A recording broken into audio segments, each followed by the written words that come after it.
One opinion is all that matters. That's the theme of this Sunday's readings as I read them today. One opinion is all that matters, and that opinion is God's. So if you do anything this week, make sure that there's only one opinion that matters in your life, and make sure that it's God's opinion. In the Gospel, the Pharisees say to Jesus, you are not concerned with anyone's opinion. And they're a bit in awe of that, in fact. They're surprised that Jesus isn't trying to win over supporters, and he's not checking polls. He's not concerned with public opinion. He's concerned with some other opinion, and the Pharisees can't quite put their finger on that. And that opinion that Jesus is concerned with is God's and only God's.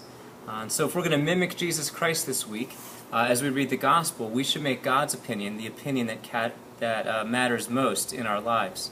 In the second reading, we're told that the Gospel did not come to the Thessalonians in word alone, but also in power and in the Holy Spirit and with much conviction.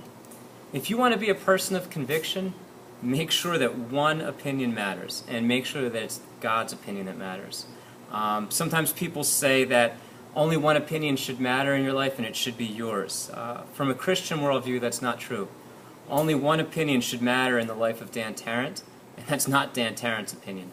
It's God's opinion. Only one opinion matters, and it's God's. That's all that mattered to Jesus. And then finally, in the first reading, it says, I am the Lord, and there is no other. There is no God besides me.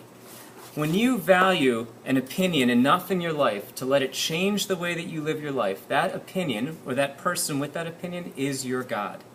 And God tells us this week that there is no other God but Him. There is no other opinion that should matter. So this week, if you're going to try to please anyone, don't try to please yourself. Don't try to please your peers or your bosses or even your teachers. Please God. And all the other people that need to be pleased will end up being pleased when you're pleasing to God.